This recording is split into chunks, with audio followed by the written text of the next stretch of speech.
Yeah. Naomi, I cannot wait either. Sorry, Chris. We're live. It's important. I need to tell everybody what they're tuning into. It is the Survivor New York Recap podcast hosted by me, but more importantly, featuring 3 of my favorite people. I am so excited. This is going to be so much fun. I was a little delayed, and I'm so excited that everyone loves me enough to forgive me. This is episode 11 of Survivor New York Veterans versus Contenders. This is the last episode before the finale, which you probably already saw, but we're not talking about the finale, so don't fucking comment spoilers. I am so excited. First up, we have Chris Lord. Chris, how are you? I'm excited. I'm happy, and yeah, Are you good to be here. You're freaking out as much as I am that next week is Survivor New York season 5? Yeah, it's just so crazy. Just because I've known Gary since 2015. Yes, he played in season 0 of this thing when it literally was just all my backyard, and just to see the growth and to be here with him it means a lot. He's a very special person in my life. Oh my gosh, so special. Listen, I'm glad to be here. It's an honor to be here and just see how this has evolved. I'm gagged that this is happening next weekend. I know this is perfect timing because listen, this season is ending, and I know that you guys are getting ready for something really exciting. It's almost like we kind of coordinated it. Who's to say? But I'm so excited. Gary, the winner of season 3, thank you for being here on the podcast. We have been dying to talk to you, and I'm so glad you're watching this season. How are you doing? I'm doing well. I'm still walking around the United States of America claiming my crown since, up until this point, I could claim my crown and say that I was most recent winner. So, I've been living and loving. This year has been quite a busy one, but, I'm blessed and highly favored, enjoying this season. Happy to be here with Alejandro because, listen, Alejandro was pulling the moves, somebody that I was watching out for. So I'm just honored to have been chosen to do this. And I'm just so grateful to be a part of this family. We are so excited you're here because this is a perfect episode to talk to you. We also have, of course, Robbed G. Otis. It's Alejandro. Yes. We are so devoted. Alejandro, how are you? I am doing well. Sad to rewatch my ejection from the game. Just that blindside, was not expecting it, but it was a wonderful experience. I wear my buff all the time. We were just talking before we went live about it. I love this game. I loved Survivor for a long time, and then to do Survivor New York was a blast. And I've made some of my best friends ever from doing this game, and so it's just been good to rewatch how we all bonded and have my partner watch this season and me be I can't say right or wrong whether or not who's going to go not right now or how far I go. You just have to watch. So it's been fun and just very exciting. And I am, again, just like Gary said, very happy to be a part of this family and honored to be in Gary's presence for this podcast episode. So truly. Listen, icons stand icons all day, okay? Yes. The moment I realized that it was going to be you two, because Gary had texted me hey, I'm free this week. And I was like, oh, that's Alejandro's boot episode. Oh, no, this is going to be great, but also sad. Everything converged. So I want to start off right at the top. Alejandro, you're a veteran. You're an icon. Everybody loves you. Tell me about what made you want to play Survivor New York. One of the main things is that as a veteran, everyone knew that I had played these games before, and I had only ever done day-long games where it's either we play for 12 hours, 14 hours, or 15 hours, sometimes in Central Park or in Marine Park or even in someone's apartment. The first game I ever played was in Zeke Smith's apartment, and we just did 12, 13 hours going, and that reinvigorated. I've always loved Survivor, and that reinvigorated my love for Survivor. So to do something that was more than one day, to test my limits of what I think I can do, and to see how much I have evolved and changed and learned strategy by playing these games and really trying to play a winning game, what I think is a winning game, and try and get far. And I just really wanted to do something that was as close to the game as I could. And test it out for again, it was a whole weekend, a Friday through Sunday event. So to truly see how I could continue on past one day, because I only have a 1 day's worth of experience, to see what it would be to do multiple days and just, push myself and have fun. And also need other people who are as excited and love Survivor to go to a random person's backyard in upstate New York. I'm not a random person. You're probably not random though. Met. No, that is true. We had met, but in general, most of the people who had no, I know. Had I not. But with that, like, and it was because also I had met Chris in one of the previous games I had played, and Chris saw my fighting spirit. So I did. To have him reach out and then be like, I do this game, and I was like, well, yeah, I definitely want to apply. I want to be a part of this, and then to get accepted, it really was just like a bright spot in that summer for me to really be able to do this, and I just really wanted to be a part of it. Ooh, can I ask a question? What was like the time between the last live game you played and Survivor New York? Oh, that is a good question. Would that have been Brooklyn South? I think it was, right? Or 2? I think it was Brooklyn South. Yeah. Did he play in 2? It was definitely. I think he played in season 1, and that was September 2018. Yeah. And then you did August 2019 was Survivor New York. Yeah. I think that. Yeah, I just have this visual of one of my favorite Survivor game visuals of you and Brian Houston, where it was this challenge where one of you was blindfolded and you guys are just like pawing around on the ground. And that image is stuck in my head forever, and I love it so much. How we have won that challenge? I remember. I actually won that challenge. But Alejandra, can you confirm? Were you in the most famous LRG ever, which was the one that Andrea and Zeke played, or you had played that series though? I had played that series. This was I played a Jeffrey Marks game in Central Park that Andrea did play, but Zeke did not play that game. I have played games at Zeke's apartment, so I was not a part of that infamous LRG, but I did a one-day game with Andrea. I think Jacob was in our Brooklyn South, Jacob Derwin. And I forget if other people, but yeah, no, I wasn't a part of that big one, but I did do that one game with Andrea, although we were on different tribes, and then she got voted out right before the merge, so I never really got to play with her.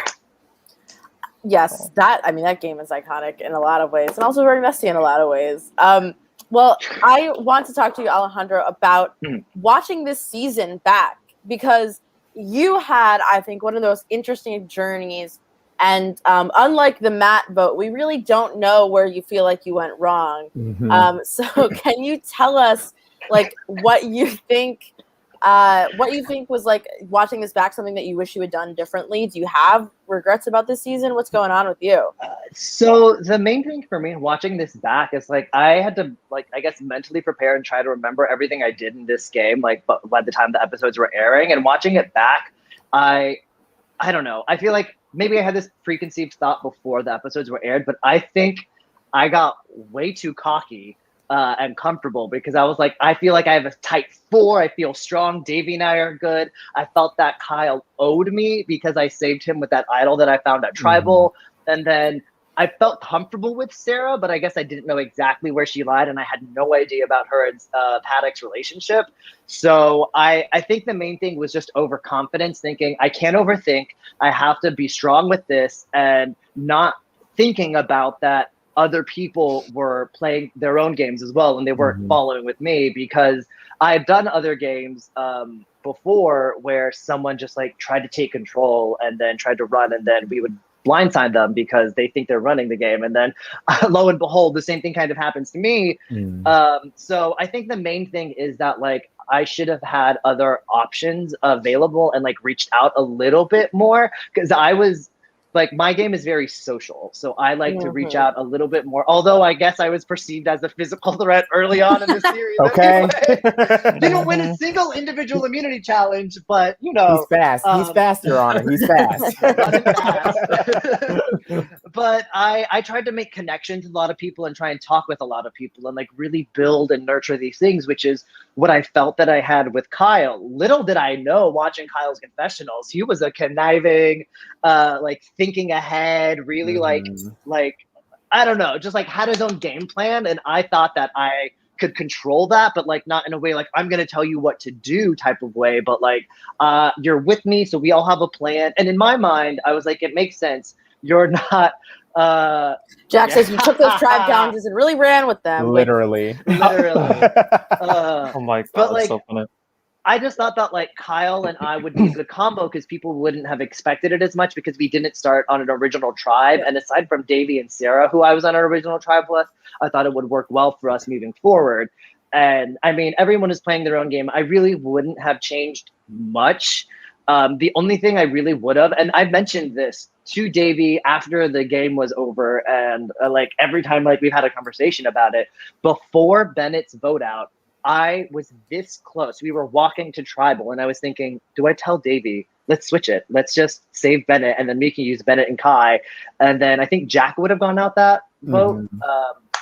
Jack would have played his idol, so Bennett might have still gone. Oh, yeah, that. Well, Bennett was a really good talker, so I had almost would have thought, but then like they would have still come after Davey and I afterwards. And had Davey told me Bennett and them were besties, we could have used that to our advantage. But other than that, I don't think there really was anything else I could have done. I think I played the game to the best that I could have, and I really did like try to make all those social connections. I felt like I really had a good connection with like everyone there and was sociable enough. But that last round, I just wasn't able to talk with at least the main majority, because you see in the episode where the three of us are chatting and you see the other four people chat and we're like, maybe we should go talk with the majority. And I just didn't have the time. And by the time Paddock told me my name was actually out there and it was my first time hearing it, we were called to go to tribal. So I was like, fuck, I'm fucked.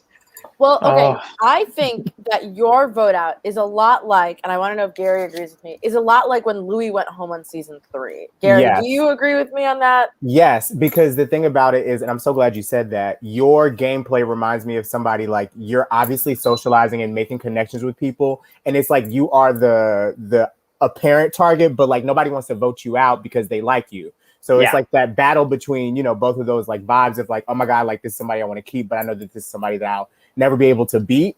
And it's like you have to think about like, okay, this is also somebody who's going to be great on the jury. And that was kind of like the threat that Louis posed. It was like, we love you, but you'll probably sweep every single one of us because of your social game. And then you also have the athletics to back it up. Like you could pull out an immunity and you never know.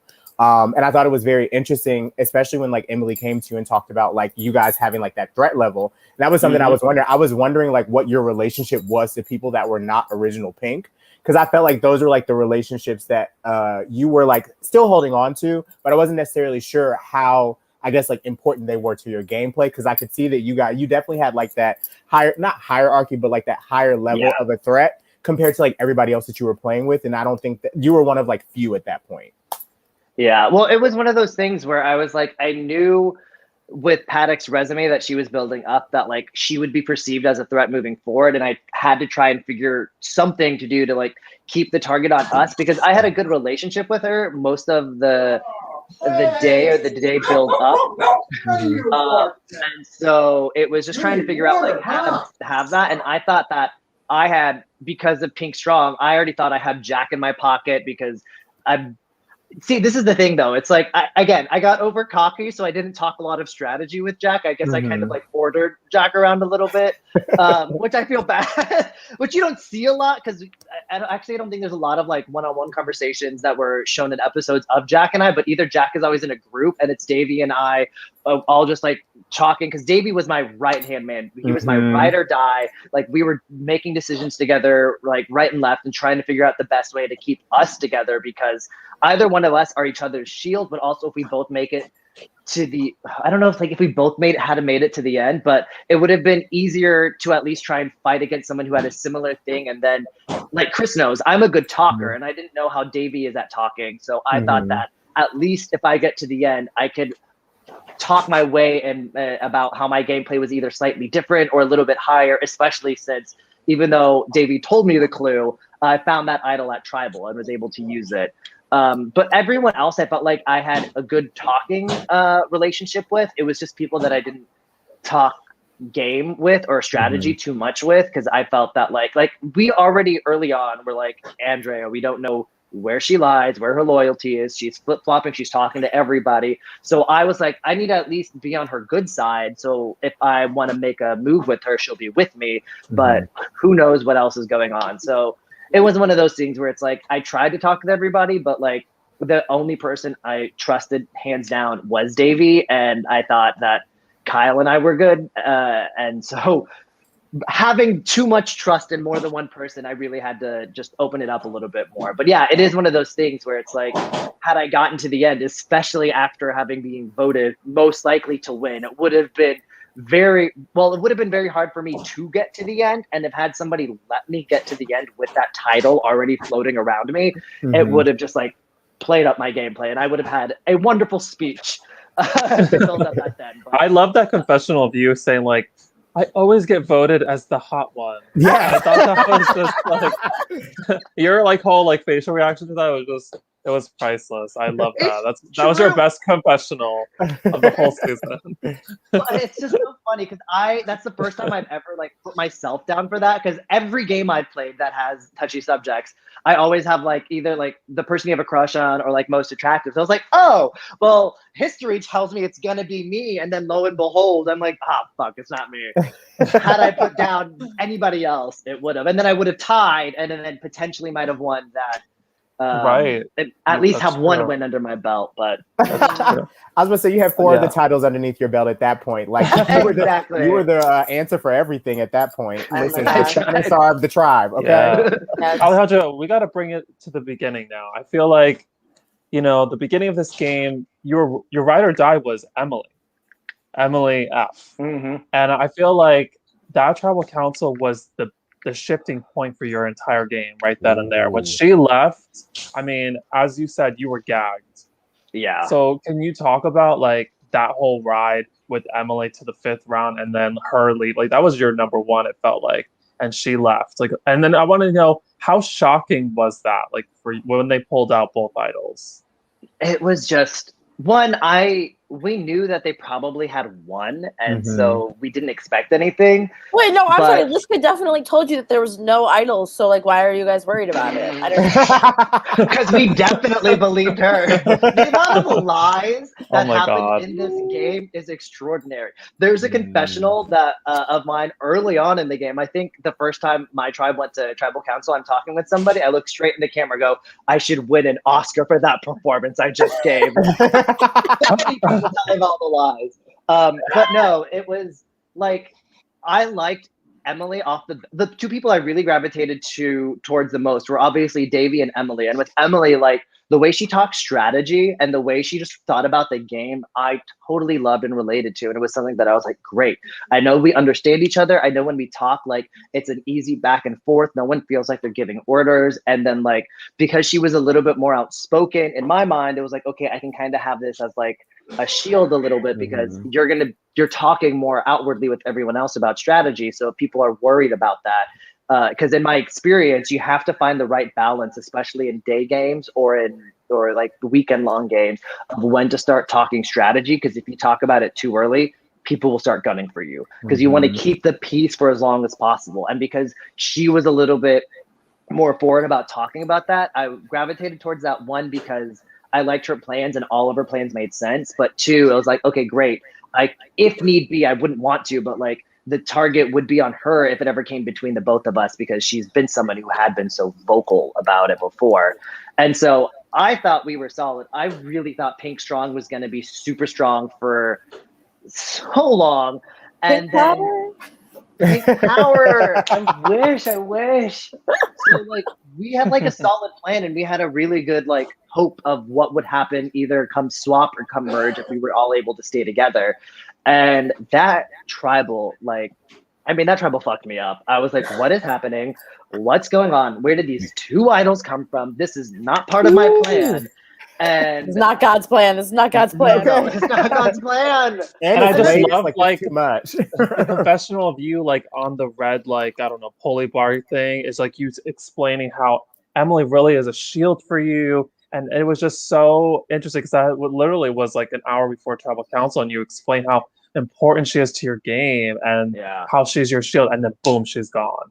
And like I think that Davey probably had felt the same way, and you guys were like literally turned upside down, and it changed a lot of like I think your opinion of like who to work with going forward, and actually kind of like forced you, Kyle, Andrea, and Davey together, right? Also, I love you too, Billy. Oh, I love you, Billy. Billy Aw. taking time out of his lovely vacation to. Yes. I know. Billy texted me yesterday and was like, sent me a meme and was like, "Can I post this yet?" And I was like, "No, it's a finale spoiler. You have to wait till the finale's." Was it the one that was Yeah. posted already? Yes, it was. Yeah. I was like, "You need The to wait till the Delta finale variant. airs." Uh, Well, Alejandro, Oh God. I want to know a little bit about Day Zero if you can remember. How was Day Zero for you? Who were you connecting with and vibing with, and like who did you kind of like getting to know? Was there anybody that didn't end up on a tribe that you kind of wish you were on a tribe with? oh man. Day one was kind of all a blur because it was a night when we arrived, and it was trying to like place everybody as well, because I had done a few of these games. I had already known people, and I literally was about to say TJ. I had done spoke him up. Love TJ. The devil. But once I saw TJ, I was like, okay, here's someone I can talk to and I can work with, because every game I think that was the only game we had, or maybe the second game we had played together. I forget.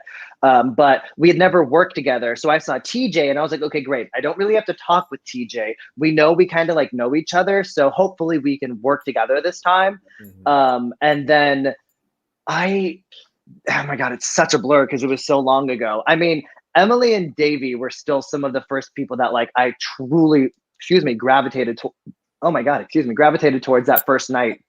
Like, hands down. I maybe would have, if anything, I felt like I had some good conversations with Bennett the night before, and then thought that like it would be good to chat with him. And I knew of Kai because of Brooklyn South, because I'd always just like been on the Facebook group and like been aware of what's happening. So I knew of her as well, but I didn't have a chance to like interact too much. I wasn't there when the whole call out of her winning thing was, but yes, that was I remember earlier in the day. Yeah. But I remember hearing that like everyone talking about that even on day zero. And I remember coming in, not telling anyone I had played a game before.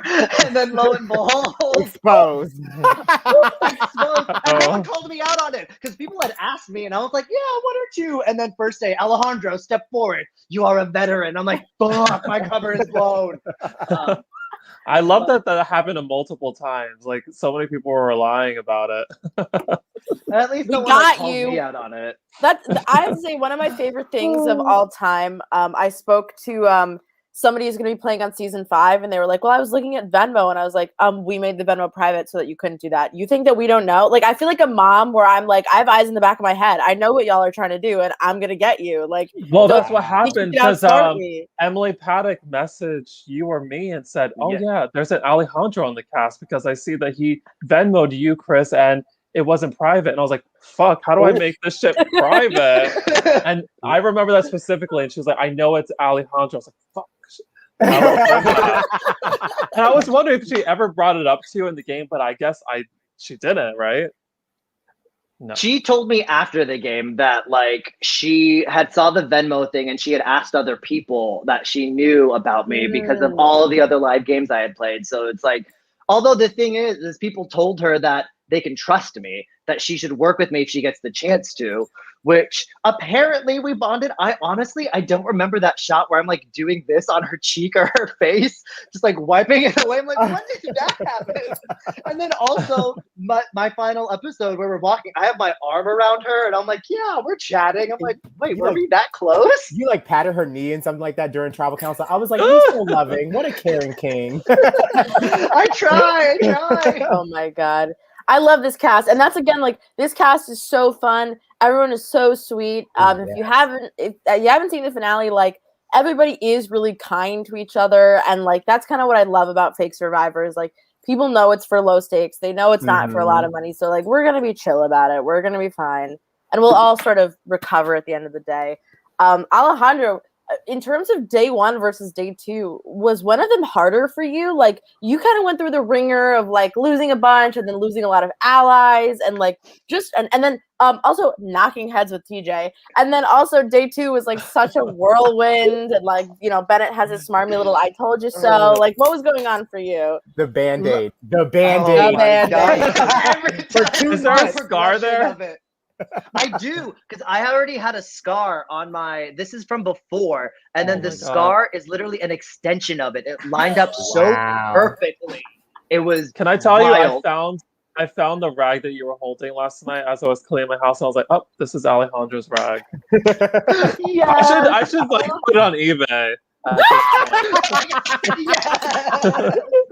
Was used for the wound. Like, also, I remember in the moment that seemed like such a massive hard hit that like we bashed heads. It looks like we just grazed and I go down, and I'm like, that's so anticlimactic on film, but in reality, it was epic. In reality, I was freaking out. I was like, oh my god, they're gonna sue us. Well, oh my god. I dipped immediately because like I knew I had hit my head, and like I think I could already tell I was bleeding. So I was like, everything they say with head wounds is like, don't be up, like always be down. So I was like, I just preemptively was like, I have to stay down. I have to look after, make sure everything is okay. But I mean, the main thing, I was so in tune into the game. Like, and as I said in that confessional, it's like, I didn't care about this. I didn't worry. I was like, I won. I thought I lost because I did not want to go up again in that challenge. But because I had won the first match, everyone on my tribe was like, you have to go and do it again. We all debated. I was like, anybody else want to go? And I was like, fine, I guess I'll go against TJ. Me go against TJ. And I'm like, sure, fine. And to win, that was more shocking. I was like, I could care less about the hit. Now you see why you're the challenge threat, obviously. That did also build that up. I think I need to like release the footage. Like there's longer footage of that, and like Naomi just immediately goes for you guys, but I was like in shock. I was in complete. I just stood there and just stared at you guys for like. I didn't know what to do. Oh no. Well, the and worry, like I called my sister. And she came over because because it was a head wound, it kept bleeding a lot, and everyone was just really worried and preoccupied about that, which it means great. Like the production crew and everyone else who was around is so attentive, and so like both you and Naomi were very making sure that everything was okay after the fact. Well, so, that's why I love having not only Chantel there but Jess, because Jess is a mom, and so Jess will just be like, okay, guys, let's all not freak out about this. Like she's a teacher, you know, she's seen so much shit. She can't get scared by something because she's seen it all go down. Gary, I'm wondering if you have an Alejandro highlight. Like, I just want to know if there's something that you like totally want to talk about because you were like, I got notes, I'm ready. Oh, you definitely know I brought notes. Love a prepared queen. Oh, listen, I try to make sure I come with all my things prepared and ready. Okay, hot and ready. But no, I definitely want to talk about like from your perspective, as far as like your alliances were concerned. I wanted to know like your relationship with like Jack and Sarah. I know we talked about this like a little bit before, and you said that you felt like close to them because it was like pink power, but at the same time, like I started to notice that they were not as close to you at a certain point as they were to like Emily or maybe even Andrea, because I think at one point, I'm not sure. Well, we'll get there later on. But based on that, like I just wanted to know like what were your relationships, or who did you feel like after Emily left were your closest people as beside Davey, like as far as Pink were concerned? So I'll like answer that because I realized I did not answer Naomi's question before. We didn't answer any of that. I love everybody. Well, because the thing is like I will say day 2 was definitely harder for me day 1 because of the relationship thing, where I thought Pink Power was going to be super strong, where we're going to be able to go through after we had the first tribal we went through, and then being okay, and then with the swap where I thought, and then we had to go to tribal again there. So it was just like that balance of trying to figure out what to do. And I had this like, again, I don't want to say like cocky, but I felt confident. It was this overconfidence of like, okay, I found this idol. I turned someone over from the blue tribe, Kyle. I saved them so we could all work together so they'll want to stay with me.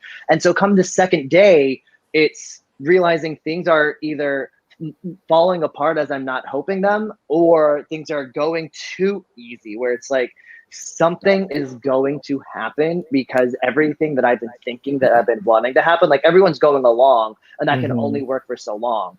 And part of that was like, I thought before I saved Kyle, like if I didn't think Kyle was good to my game, I would have just kept that idol and just like pocketed it for myself. And Davey would have been almost more pissed at you. Davey would have. Also, gotta call Davey out a little bit in some of these confessionals. Like, he wanted to slit my throat. He said that twice in 2 different confessionals. I'm like, bitch, we were ride or die. Right, and girl, you trying to kill me, girl? But I get it. But like, no, for like hands down, especially after Emily. But Davey and I were like 2 peas in a pod. Like, I would have done anything in the world to get to the end with Davey at that point. And having that relationship with at least that one person that I could trust was something incredible. And so saving Kyle, because we had bonded when we were on that tribe before, and knowing that I'd used the idol on him, I thought we were very good and very close. And I thought that like my bonds, the day one bonds that I had with Jack and Sarah, were good enough to keep me safe, or at least to keep us together moving forward. Because I had a good relationship with Paddock, like day 0 and a little bit of day 1. Because I think she slept next to me in the tent in the sleeping bag area. I forget exactly, but I think she was. And so it's like I would like wake up next to her, and like we would kind of talk a little bit. And then, especially come merge, it's like, okay, we have to talk to everybody and try and get everyone's attention and see where everyone is lying. I didn't get a chance to really talk with TJ that much by the merge. And it was somebody that I really wanted to work with. And I thought that like, well, TJ and Billy are together, and Billy was out first. So it's just like, I didn't have that chance. And so I knew that I thought, well, again, like I said, I was still iffy about Andrea because, again, she just kept flip-flopping a lot, and like we knew where she was jumping around. Also, again, I was one of the few people who already knew off the bat she was lying about that idol clue, because I had the real idol clue. So I was like, everyone is running around, not sleeping. I know exactly where to look, so I'm just gonna like pretend I'm searching and go and try and find everything. And lo and behold, Paddock had the same clue, and we were both looking for the same idol the same morning. I remember I heard her wake up, and I thought she went to the bathroom, and then she came back, and everyone else was still asleep. So I was like, okay, great. Now here's my chance. I go out. I go to the schoolyard next to the backyard and try and find the idol in the tree. I don't see it. I come back, lay back down. Everyone is there. And so like, it's just funny how like that happens. But like, I had a pretty good relationship with, but I thought like my strongest ties were with Kyle and with Sarah, because I felt like it would benefit Kyle and us to have someone not necessarily pink, because nobody would think we would be working together, and it would push them further. And it worked for Kyle, and it did not work for me. But I had really good personal conversations with a lot of the people, especially like with Jack and with Paddock and with Sarah. It's just like by the end, I didn't talk strategy a lot with Jack, and I didn't talk too much strategy with Andrea either. So Kyle tells you instead, which I love. I love everybody. I love Kyle. Well, and I think this whole like you and Paddock relationship is so fascinating to watch in the day 2 phase, especially because like, you know, Dresden does go home, and like, you know, it could have easily been Paddock, but you know, you guys wanted to work with her. Like, there's so much to, I think, that vote that makes you guys a 7 that is like so fascinating. Yes, because y'all steamrolled on day 2 pretty much. It was like up until like that point, you guys were tight. And that was something that, you know, you don't always see that happen. Like people really stick all the way through until like a tight 7. And I guess like I was just like, damn, like how did you become the first casualty of the 7 out of everybody? I guess, was it threat level, or was it just like you didn't? I don't know. I was wondering that. He's just a skinny legend, and like you have to take them out. Like, period. Literally, touchy subjects was my downfall. Where it's like, shit, I now having this label above me, and it worked that I hadn't won any individual immunity idols at that, or any individual immunity challenges at that point. So I could be like, hey, I'm not a threat, and I can't. I'd be lying if I said it was a strategy that I didn't win any on purpose. I tried to win.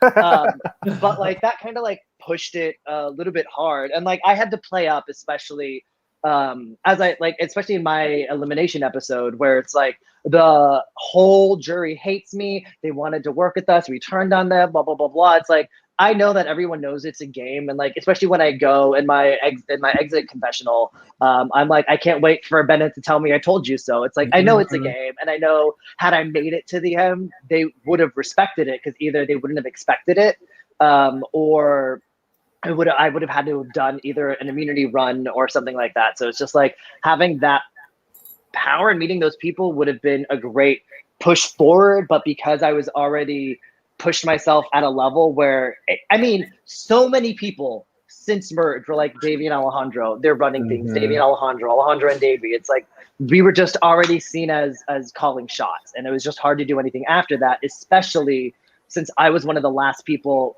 before Paddock found her idol to use an idol. Oh, TJ. Alejandro, I have two questions for you. First one is, did Bennett ever tell you, I told you so?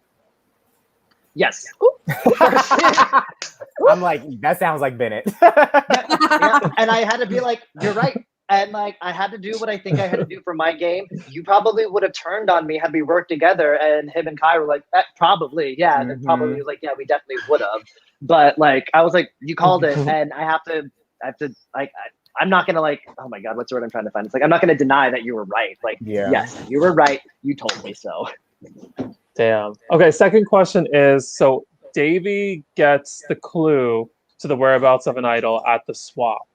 He tells you that information. You then take that information and find the idol for yourself, and you use it on Kyle. Can you tell us like the journey and your thought process through that moment he tells you to the point where you decide to play it for Kyle? Yeah, so at that point, one, with Davey having told me where the idol or what the idol clue is, it cemented Davey and I's like relationship. It's like, okay, we have this trust. You're the only person who you told about this. You haven't told anyone else. I know that we can make decisions and we can work together. And like, that was one of the main things that really solidified like him as my ride or die. Like he's my bestie. I loved him in that game, like hands down. So that really like cemented that bond more. And so I was like, okay, great. One, I would love to find the idol because in every single LRG I've played, I've always found an idol. Ooh. So I was like, except for the last one that I just did like 3 weeks ago, I didn't find an idol, but that's neither here nor there. But my streak is broken, but I always found one. So I'm like, okay, there's a possibility of me being able to get it. So I wanted one for personal reasons, but two, someone you always want an idol so you can have in your back pocket to use whenever in case anything happens. And so I was just like, okay, I'm going to keep this information and not share it with anyone else. I don't really want to share it with anyone else because I've already cemented this bond with Davey. So then we lose that challenge, the blindfold challenge, and we go to the tribal, and I realize we don't have the votes to keep who we want in and to vote out who we want voted out. Which was Dresden. So it's like, well, does Sarah tell you about the vote doubler in that moment? I don't remember. I don't think I ever knew about it because remember, everyone thinks Andrea flipped. Everyone thinks she was the undervote. So no one had any idea about that. So I should say because Paddock tells Sarah like at the last possible second, so she can't tell you guys. There's just not enough time. Well, it's like I don't remember. If I remember, that was also one of the other tribals where there was a lot of whispering. Maybe I don't. Yeah. So that was something that wasn't shared. It was all just like us trying to make sure that we were all solid. But I was trying to figure out, okay, we don't have the numbers. I think one of those whisper sessions is when we found out that they're going for Kyle. We knew which direction they were going to go for. So it's like, okay, Kyle at that point had said he was willing to work with us because had the four of us, when we were on those three tribes, be working together, it would solidify a nice bond for us moving forward to continue to stay strong, the four of us, with Andrea at that point. And so I was like, okay, I want to do something. Well, not I want to. It's like I want to keep us strong because I want to keep as many allies as I can. Because if I lose someone from this tribe, even though if it isn't Davey, since Davey was the only one who I was really like working with at that point, it still like wouldn't work well for me because the more numbers I have, the better. And having more time to hang out with people between challenges is great because you cement that like bond. And so we get to tribal. I'm thinking, there's no way we have the numbers. There's no way we can do this. What am I going to do? Davey mentioned this idea or mentioned this clue. So it's like, where is it? And we're all standing up, waiting to vote. And I just see it out of the corner of my eye on the feet. And I like down on the floor between like the little stand. And I go, oh my God. I like nonchalantly try and like walk over. No one sees me grab it. And I am shocked. Like no one sees me pick it up. I put it in my pocket and I think it's literally 1 or 2 people before I have to even go vote. So I run to the voting booth and I go, holy shit, I think I found the item. I'm like, I think this is what it says. And in that moment, I have to think, okay, do I keep this for myself to get an ally or not? Do I keep this to myself as a backup plan in case something happens further down the road or when merge happens? Or do I use this now to have an ally so I can cement a bond with someone who isn't someone who I was working with, but who I could potentially use as an ally and have as a number moving forward, especially someone that isn't original pink, because then people would least expect them to be working with me. So it's that balance of, do I want like a safety net come merge, or do I want to have someone who like won't feel they'd have gratitude, but they won't feel like that they have to do something for me. It's something where I can genuinely just be like, hey, I want to work with you. I think we have a solid plan. We can work together. We can go through the end. If you want to do this, I saved you, but not in a way it's like, I saved you, so you should be thankful. It's like, hey, I saved you. Whatever we go from here, I would love to continue working together. And the way Kyle responded in that moment, I was like, well, afterwards, obviously, Kyle was just excited to still be in the game. And I thought that like, that would work better in my favor. So the moment you ask for somebody to use an idol, it's like, well, look what I just found. Actually. It's like, and I just knew that having Kyle stick around and having someone else, not original pink, as an ally would benefit me longer in the game than not having it. And because sometimes if you know you're dwindling or you're at the end of an alliance and you have an idol, it only saves you 1 round if you don't win individual immunity. So it's better to have numbers rather than to have safety. And I was just betting on having more numbers, which I thought I did until Kyle turned around with Sarah. And so this brings me to what Alex has to say. It seemed like Sarah gave away that they were targeting Kyle. And I will say that Sarah giving away what is happening is not bad for Sarah's game. Dresden is not someone she has worked with this whole game.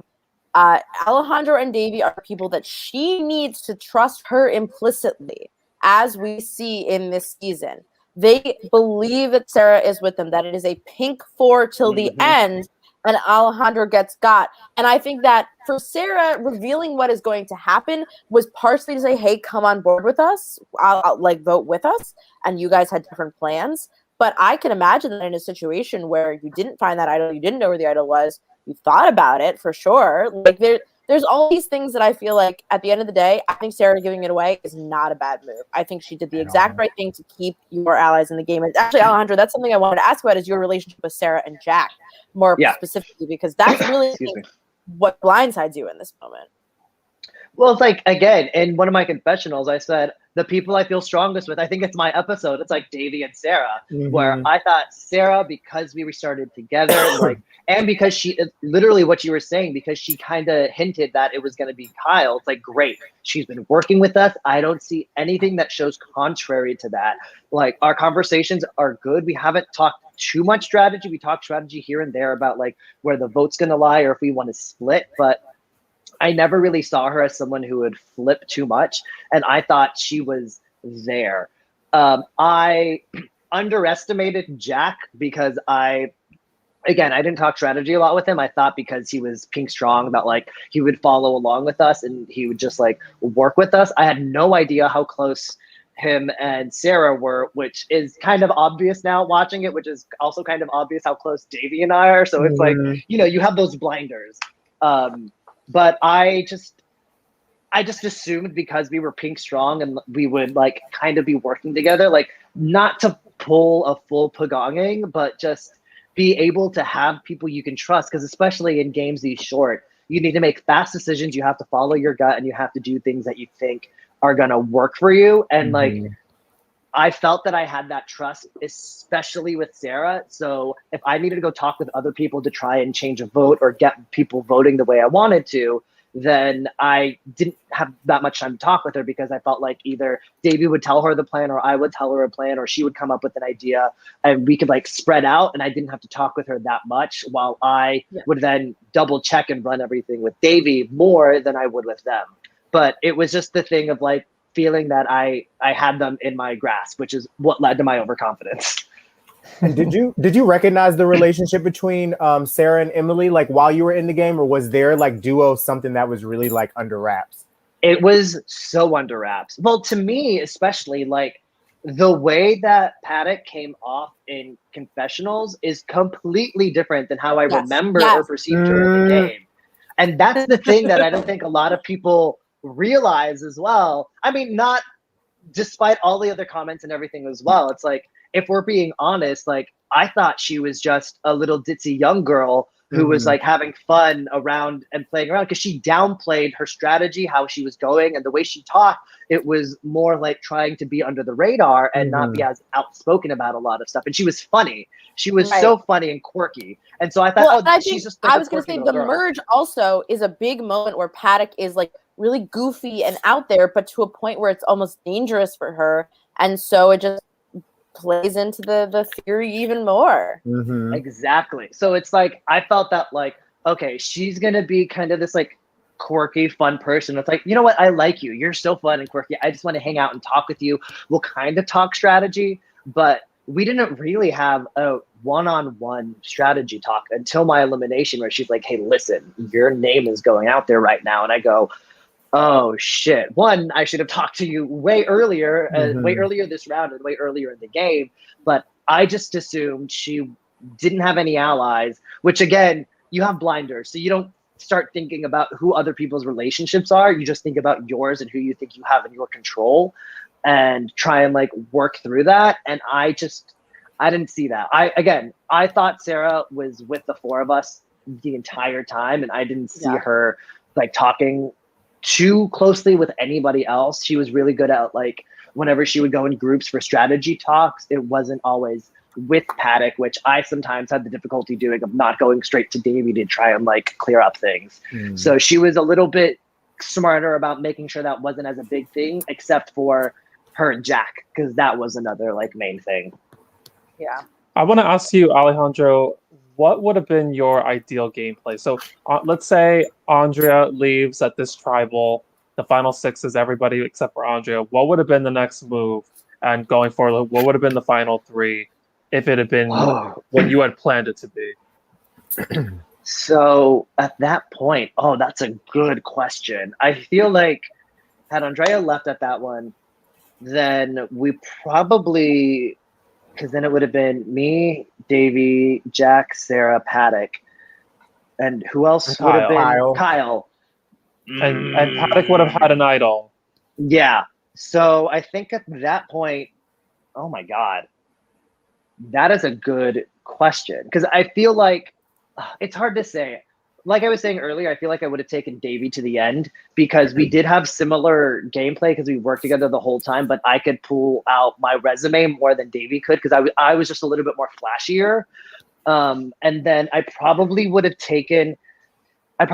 had to cut Kyle before then, because his resume of being blue, getting to the end with two other pink is also something that would have helped elevated his final story. So I probably either would have kept, as sad as it is, I probably would have kept pink power strong and either kept Jack or Sarah. And I feel like I would have known Jack's game a little bit more, because we all perceived him as not having been too strategic based off of the superlatives he got, or the touchy subject things he was voted for. So I probably would have taken him to final three with Davey, knowing that I could, my resume spoke more for me over Jack's, and I could out talk and play up a little bit more some of the gameplay that I did over Davey at the end. Yes. Also, hello to Jared. Jared. Yes, I know that you and Jared just played another game together. And I'm curious how, like, very briefly, how the two compare, you know, like getting to play a longer game. Did that feel like you had more control or less control? What was that like for you? It's different. I will say the game that I actually talked with Tommy about the whole experience. He showed me all the whole setup and everything. I have to say, it's quite beautiful over there, and Well, I also have to say that's not the true Hudson Valley. Okay, I'm in the true Hudson Valley. That is upstate. Wow. That is truly upstate New York. Anyway, okay. I do love Tommy. I think he's a great guy, and we were talking so much, but you got to play in a very beautiful location. I just want to say that. It was gorgeous. Despite the rain, it was absolutely gorgeous. This was one of the more, because it was a 5-day game, and this was my first game doing anything that extended, and it really felt as if I was playing Survivor, because you are given rations at the beginning of the game, and that's all the food you get. The only other food you get for the next 5 days are things you win from challenges, and like we were right. And like you're sleeping out in nature. They were lucky. I know other games that don't give you a tent. They literally just give you a tarp and they make you build a shelter. We had a tent at least, so we had to make our own fires. Though we had to sleep in the tents, wake up when the sun woke up, just waiting for someone to like answer and say head over to the challenge area or whatever.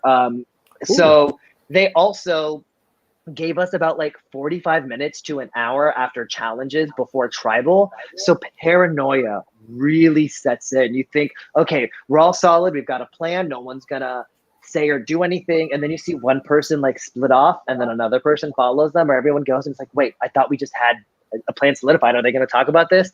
And then it jumps in again. And it's hard to figure out like, well, it's hard to calm your, paranoia from happening when you have all that downtime to just sit and fester like what's going to happen. And that's the thing that is also similar to the game, because you have not 45 minutes to an hour, an actual Survivor, you have hours or even a full day until you go to tribal, where it's like anything can happen in that time. Someone could be feeling sick or upset or saying that they want to leave the game and that you should just vote for them, but they don't want to quit. And then they vote out someone else and keep them in, and all these other different possibilities that can happen. That was something that almost happened in this game as well. So it's just like a little bit more real, especially like being out in the nature. Cause we were in this park at the Catskills Mountains where you actually like have to get a permit to actually like stake out and like just be out there all day, 24/7. There were some swimming challenges too. We had to go out into the lake and come back, and like,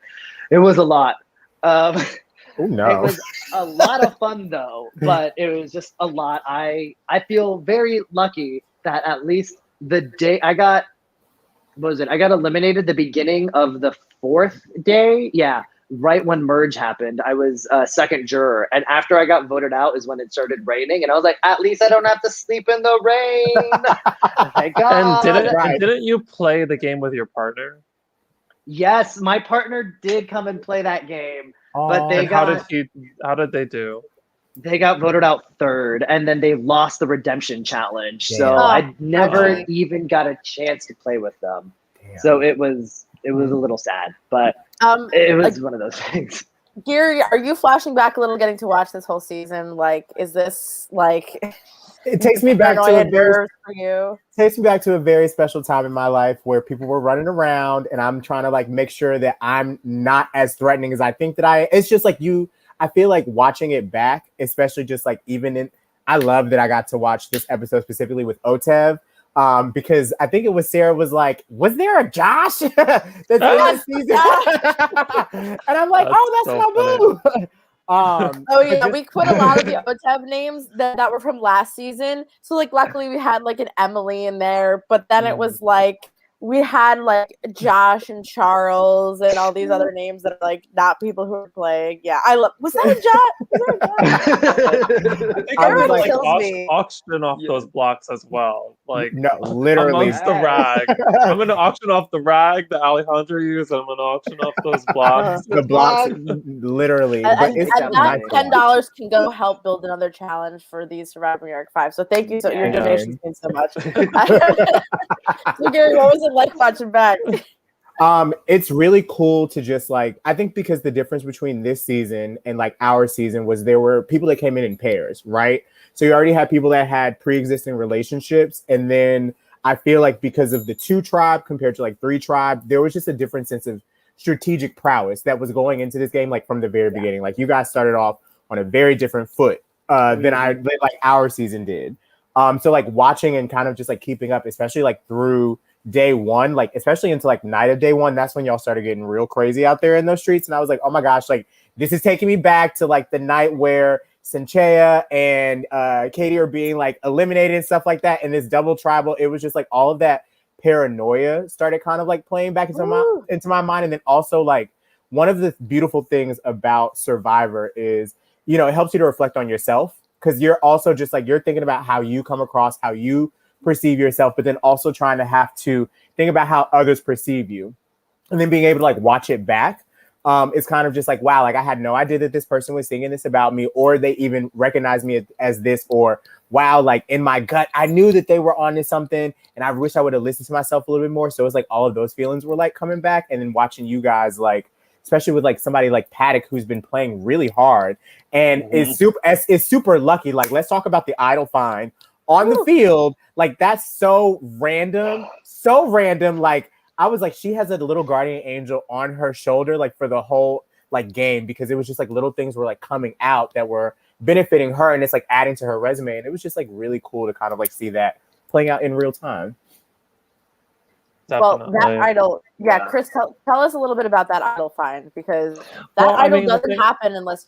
Go ahead, Chris. Well, the whole scenario happens. It basically Jack had played the idol, then the tribal before, and then we had the extra tribal council where Kai goes home. So we knew we had to hide the idol. So it was a very rare scenario where we knew we were going to have a challenge where it would involve hiding things and looking for them. So I think Alex and Naomi kind of brought it up. I forget exactly if there was one person or two people, or it was a group decision, and said we should hide it out there. It was my idea. Let's just let's just say it was them. Naomi said, let's just hide it out in the school field. And I was like, oh my God, that is such a cool idea, because it's in the middle of the challenge.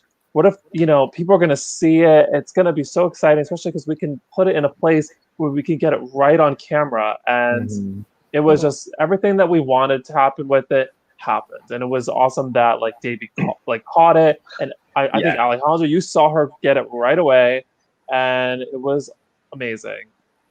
Yes, and Jack did almost find it first, then he breezed right by. Yeah, right by it. Oh my God. And Gary, I just remember your idol OTAV moment. That one of my favorite things from the season was Gary had an idol in his pocket when we played OTAV, and Gary's idol really was like looking to escape that pocket, and it was like, oh my God, my underwear. Yeah, so like I'm like, I think I'm actually wearing the same like shorts I was wearing like during that season right now, because I remember you had to like hold. You had to hold up. I'm pretty sure it's the gray shorts that I had on. I'm pretty sure these are there. I think you're right. Bringing it back for old times. No, but I remember like you had to run because, of course, like the idol comes in that fabric, whatever that is, like that burlap. Yeah. And I'm like, oh my gosh, like I'm trying to run and manage this on one end while also trying to make sure, you know, I go and get the right tile or whatever. It was just too much. But it always is nice to have an idol. I'm glad I got to hold on to it as long as I did. Idols are always nice to have in the game. This is a small spoiler for the next episode, but did you see, Gary, that there was a mention of you in the finale and I kept it? I just watched that today, and I sent it to Charles, actually. I was like, look at them talking about your girl, okay? But it's I don't know if I can mention it or how much I can talk about it. Yeah, well, we know who's in final 6 at the very least. True. Yeah. So no, Andrea is basically just saying, like, you know, I really wanted to play a game like Gary, like skate through to the end, because I definitely did, but she's like playing a little bit more like Anessa, like, you know, kind of blowing things up here and there. And I also felt like with her relationship with the jury, she wasn't necessarily sure where she was standing with them, because the way you guys made it sounded like everybody hated her. You know what I'm saying? And I was like, I could understand why, but like Alejandro, from like your perspective, what was the issue with Andrea? Was it just like the lying and the backstabbing, or what was her perception in your mind? I feel like it was just a lot of like, no one could really understand why she was doing what she was doing a little bit. Like the fake idol clue, where it's like, especially watching it back, like had she done She's it such for a bad liar. Yeah.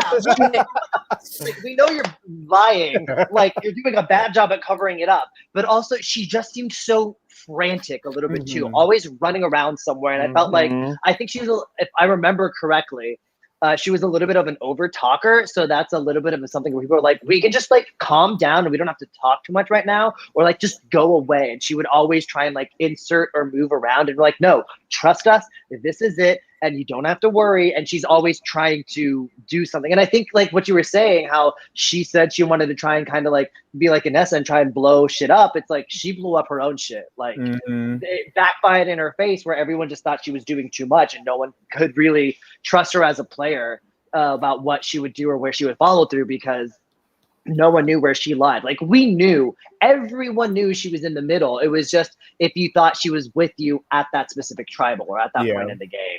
And I don't think there was any like, I don't think it was anything like personal. It was just that like, I don't know. I think it was just a lot of over talking and a lot of like, and I also think is one, we are under, as you know, Gary, a lot of paranoia and a lot of stress, and sometimes a little bit of sleep, because everyone that first night is up looking for an idol, trying to go do whatever they want, or not trying to miss out on strategy talk. So you go to bed late, and then you wake up even earlier, or you barely even sleep. So it's like there is kind of that like exhaustion thing. And I think out of nervousness, Andrea is just a talker. She's a chatty person. And when everyone else is tired, nobody wants to deal with that shit. And everyone's like, tell me what I need to know. Tell me the rules, or not the rules. Tell me the rules. Tell me strategy. And then let's move. Go. Oh, there's my favorite moment.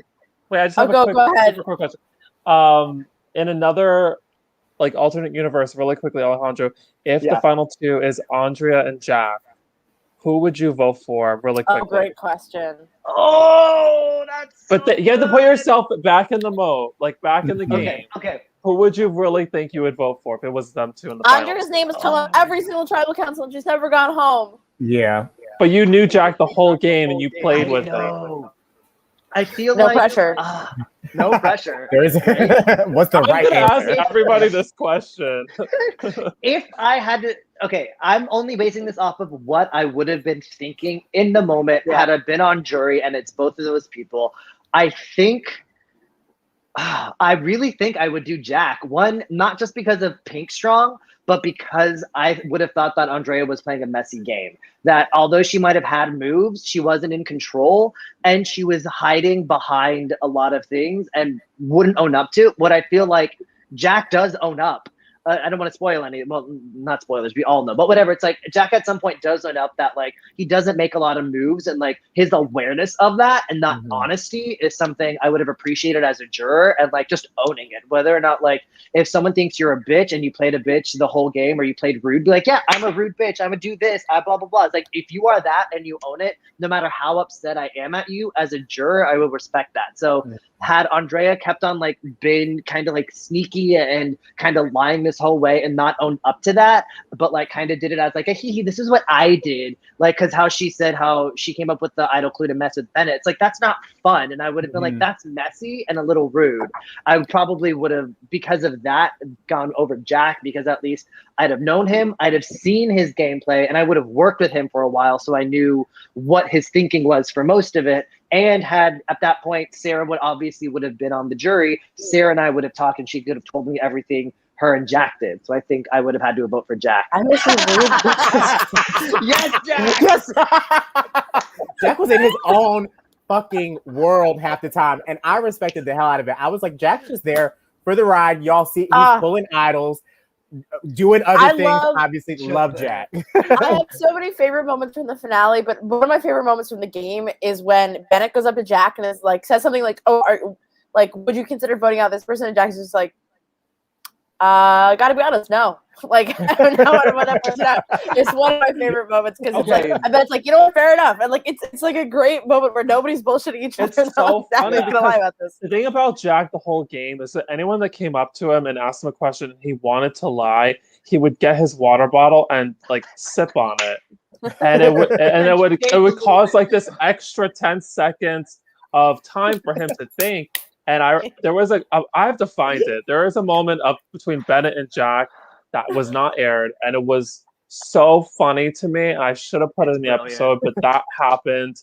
And Jax is not a liar. It's just not in his nature, and you could tell from that sort of action. Like, he doesn't want to lie. Yeah, that's just who he is. Very and I love that. about Jack. Yes. Yes. But back to Andrea for a second. One of my favorite moments, I can't remember if it's in this episode or the next episode, is her and Paddock talking about Davey's extra vote. Where like Paddock keeps being like, Davey have an extra vote, and she's like, do you know what? Blah blah blah. Paddock's like, does she have an extra vote? And he's like, oh fuck, oh fuck. Yeah, and then Andrea added the funniest possible answer goes, Davey has an extra vote.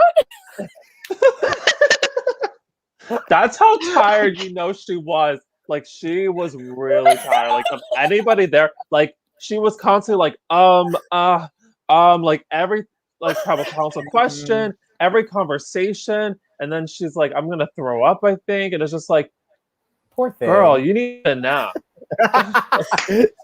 Right. A little coffee and a nap, girl. Poor thing. Seriously, she should have been on the coffee. True. Oh my god, one of my absolute favorite moments, because Paddock is just like clinging to like any chance of sanity that there is, but Paddock is even like, oh my god, like what is going on here? Yeah. Gary, I want to know who from this cast would you want to play with in another LRG? If you had to pick one person to be your ride or die, just one person. And you can't say Alejandro. I'm just kidding. You can say it. I love me some. I think based on like everybody that I have, not even like I've seen play, I think I would honestly go with Bennett. Like out of everybody, I'm kind of surprised. The reason why is because I feel like Bennett has I don't know, he's a good strategic player, and he's also very like he's aggressive in a way that I like. And it's like he could do all the steamrolling and stuff like that, and I can do a little bit of like the scheming, like behind the scenes and everything. I feel like Alejandro would be great as another social player, but we play the same kind of game. You know what I'm saying? So it's just like I'd be like, right. I see you, but you a threat as well. You're trying to find another Anessa. You said that. That's not me. I'm gonna get a text. I know my audience. Okay, I know my audience, so I feel like that would definitely work with. I'd be like, come on, Bennett, we could do whatever. But I don't know. I feel like he'd be a great ally to have. That is so funny, Alejandro. This question is for you. If you play an LRG again and you see this person there, who would make you say, "Oh fuck, they're playing this game with me"? And I don't know if I could do this. You have to pick one person. From this season? From this season. Oh my god. Okay. Like you're total like, oh my god, I don't know if I could do this or I'm gonna survive. Shit. Okay. I guess it's that's a good question. That's a good question. I mean, if anything, I think I would have to say Paddock, just because of playing this game with her and now seeing the backside of how she was thinking during it as well. Like, oh, fuck, she's going to come hard. Mm-hmm. Also because she already knows, she might not know that she has a target on her back or something. But I would just be like, fuck. Because especially, like, we didn't work together, and then knowing that, like, she's good at like being under the radar and working around that. Like I kind of like to do, aside from this game, I kind of like to do under the radar stuff too. And it's like, no, there's no way we could both work together or get to the end at that point. Like I would just be like, this is something that's going to be too difficult to try and manage or to control in a way, I think.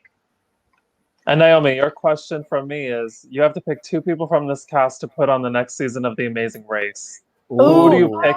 Who do you pick and why? I've been watching so much Amazing Race in quarantine. Oh my god. Okay. If we're going for maximum dysfunction, I just want to know your fate. Like the two, anything you want to do. If you want dysfunction, I want to put teamwork.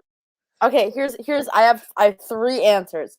Number one, I want to see Davey and Dresden on an Amazing Race team together. Oh my god. That would be fucking hilarious.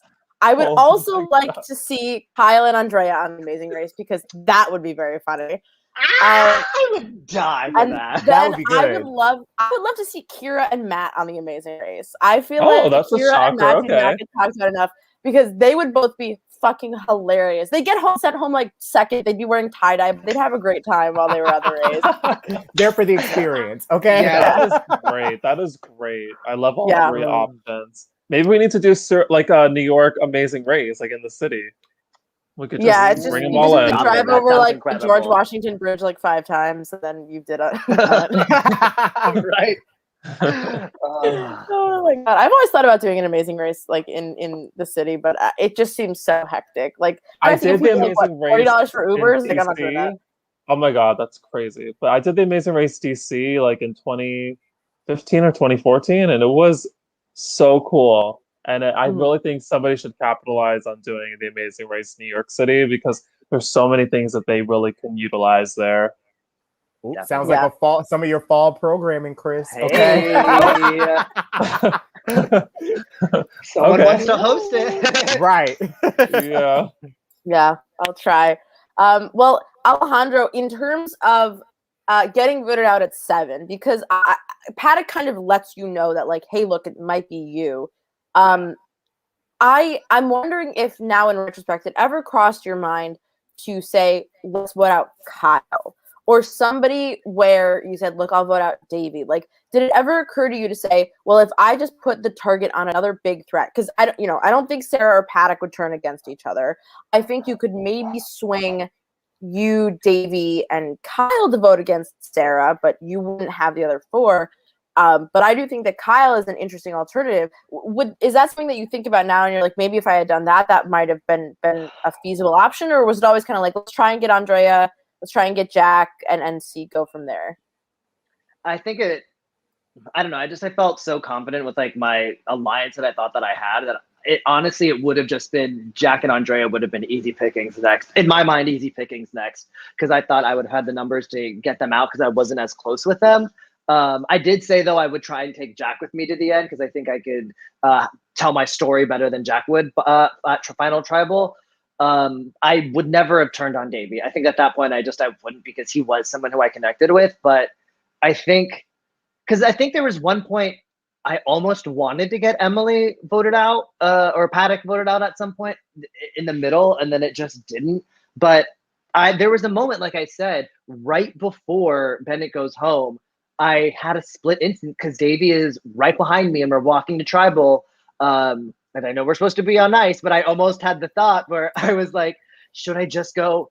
We should just do it. I literally thought it and then Davey afterwards came up to me and was like, I almost said the same thing. And had that been something we would have done, then the 4 of me, Bennett, Kai, and Davey would have been the threats, all 4 against everyone else. And then hopefully having Kyle in with that, which Kyle, I feel like would have felt comfortable doing that because then we could all be his shield. And using that, depending on whether or not after that point, Paddock would have found the idol or not, I felt like that would have been my best chance to go further. Because if I'm already being perceived as a threat, especially at that point from touchy subjects, where it's like, I've got to do something to diminish my shine right now or to put the target on somebody else. So keeping people who people already saw as other threats, like Kai or Bennett, would have just benefited me. And so I almost switched. And again, it wouldn't have worked because of the idol play in that Tribal, but I almost did to. Oh, Billy! I love great time at P-Town. He has to come in, say hello to the queens. Yes. Love us some Billy. But yeah, I think my best game move at that point, if anything I would have done differently, would have to go with Bennett and Kai. They probably would have stabbed me in the back anyway because they did see Davey and I as threats anyway. Like it doesn't benefit anyone really to take someone to the end who got voted most likely to win. Right. That in and of itself is a difficult feat to do.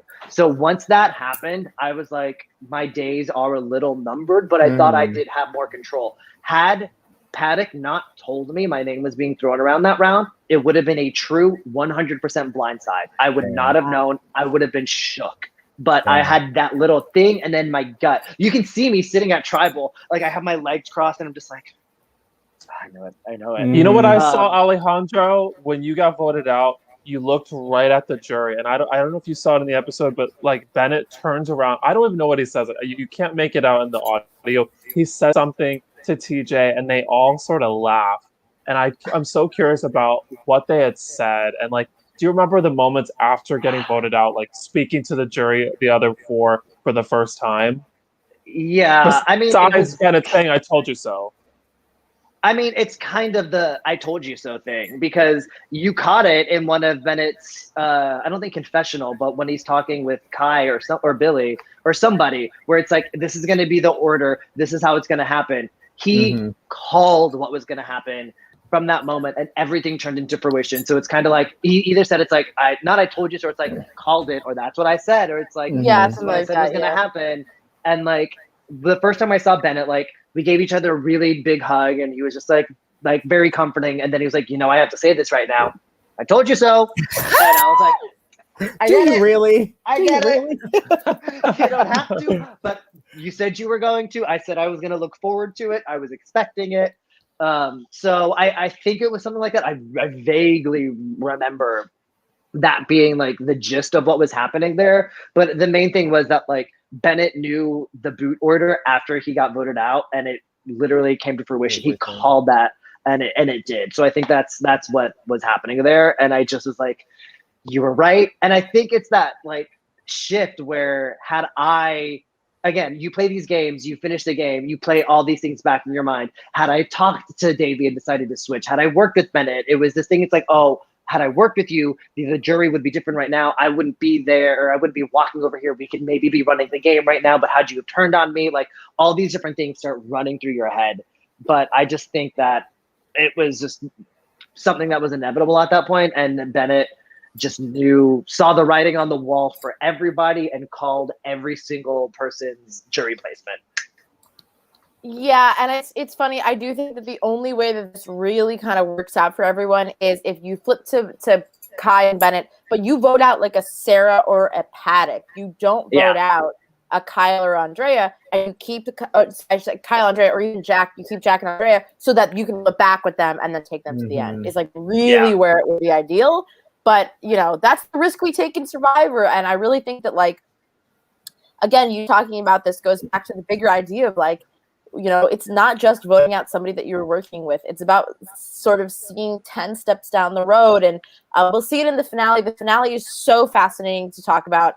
Gary, I want you to text me all your thoughts when you do watch it, because like it is a master class in like everybody just thinking about perception and how people think about them and how people feel. And Davey is pissed after Alejandro goes home.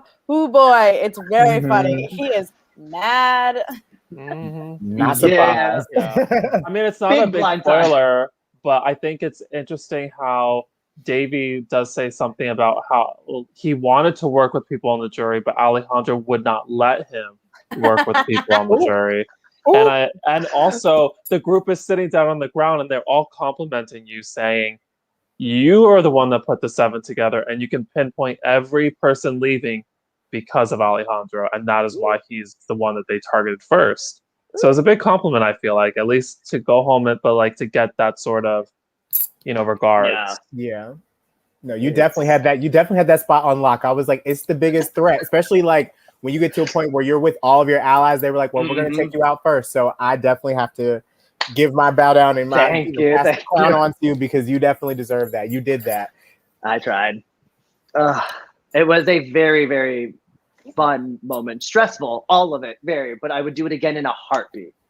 What was your favorite moment? If you could pick one.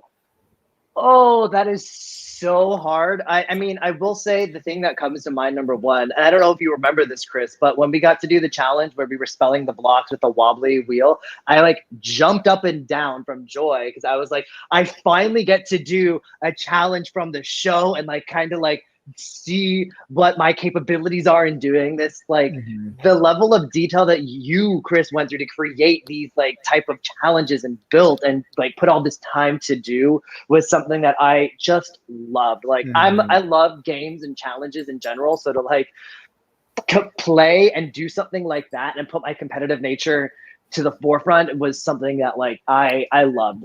So the challenges, hands down, were always part of my favorite parts, aside from the memory challenge, because I don't do well at memory challenges. I've gotten better and I have practiced. But all the challenges are fun, but that one specifically, where this was my first time also in an LRG doing a challenge that was from the show that the LRG is based off of, truly lifted my heart and like made me have made me so happy. But I will say my favorite part of Survivor New York, hands down, without a doubt, were the friends I made during this game, because I literally found like 6 best friends who I have been in contact with since the game.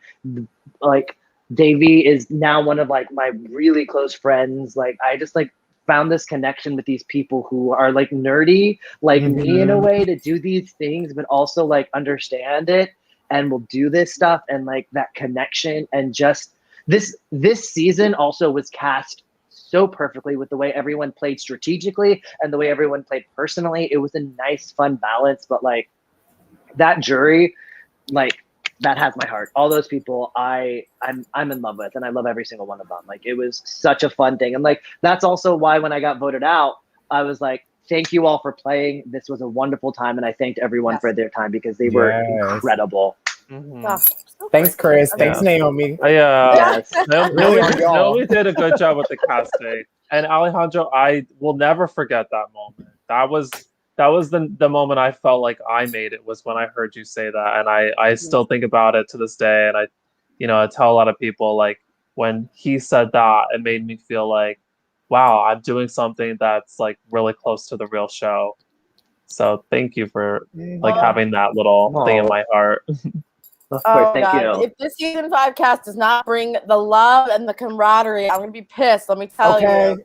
Y'all are coming to a very loving family here. Okay, we love each other. Even you have to be friends. You have to be friends. Shit, we don't play that around here. Yes. Oh my goodness. And Alejandro, if you were to play again, what challenge do you want to do that you didn't get to do? Like, it's a little bit of a spoiler for a finale. Was there any challenge 654 that you wanted to play that you couldn't get to play? Remind me the challenges. So there's the ball wall, there's the Statue of Liberty hold, and then there's the number puzzle. Oh yeah, the number puzzle, number 1, because I love puzzles and trying to figure out that. Although I would want to push. Was the Statue of Liberty, was that an endurance challenge? Yes. Mm-hmm. Yeah, I probably would want to have pushed myself on that, because I wanted to, because I'd never done an endurance challenge before, aside from the pole one, which I'm so happy I wasn't the first one to drop. I thought, I was like, I've got this. And hate that challenge. Oh God. I probably would have wanted to do that, but anything puzzle wise, like that's what I would have loved. But either of those two. But I think if anything, actually, I think the Statue of Liberty one, because I would love to see how my endurance would have been. Yes. That one's a toughie. That one is like no joke. The sun was beating down. The bugs and everything. Exhausting. What did you think about Paddock going up the tree? I was just like, you know what? You do you, girl. If you see it, you have it. You got it, girl. What's happening. Like, you see me, because I tried to be sneaky. I'm like, I didn't like drop to get the clue, but I'm gonna see where they run, and then I'm running like ahead of everyone else, because as we know, I'm a fast child. So I'm like at the tree, I'm like, but I'm beside the tree, and she's already in front of it, and she climbed up, and I was like, well, fuck, it's there. I can't get it. Whatever. And then it falls, and then Jack grabs it, and I'm like, okay, at least Emily didn't get it. But Emily did it. Well, and Alejandro, one thing I want to know is, like, what do you value as a jury member? Like, what are you, when you're voting for somebody, what does somebody need to do? Is it the strategic game, social? Like, what is it about a player that you really say, this is my jury vote, you can have it?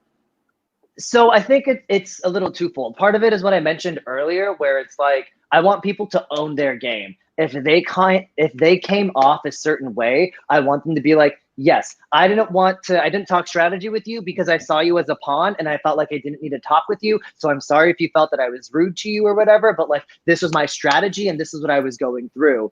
I respect that. Or in the same vein, it's like, I know I didn't make moves, but also it's like, do you understand how hard it is to like play an under the radar game? I had to make sure my name was not being thrown out there, but I was being safe, but I always knew where the votes were going. Like, if you can honestly say those things, I'm going to respect you a little bit more as a juror. But also the other thing for me is also the awareness of how you come off. Like, part of the game of Survivor is jury management. And if you don't realize, like, how do I say it? It's like if you come up as like a mean person and you don't own that, and then you're not aware of how you're putting people on the jury, then just because you got to the end, you got a game, you played to the end of a game. You didn't play a game-winning game. So it's like you kind of have to have that awareness where it's like, okay, I know these people may hate me, but also I'm gonna own it, instead of being like, I tried to be kind to you, I tried to do this, at least you're aware. It's like, no, it's like either I talked to you about things and I tried to help you build this and build a relationship, and then I had to cut you when I had to cut you, or being like, I had to make sure I put people on that I knew were gonna be angry that I voted them out, but they would respect my game. Like, I just want that pure honesty and that pure awareness of how you were voting people out, or if you weren't the reason someone got voted out, then being the awareness of like, I put all of you on the jury except for you. I didn't know that was going to happen, and I can admit that that was a move I didn't play or that I didn't own. I want that type of like ownership of a game. Sure. Gary, I'm curious. I think you maybe don't know who wins. You maybe do. I don't. For you, what do you think the boot order is? What do you think the final 6? Well, you kind of know. But sorry, actually, I should phrase this. Who do you think wins the game? Who do you think wins? At this point, I think. Spoiler alert. Spoiler alert. At this point, I think it's definitely looking like a Paddock win for me, just based on just like game and at least as a viewer. Very polarizing character, but also somebody who has made you very invested in just like her journey as a competitor.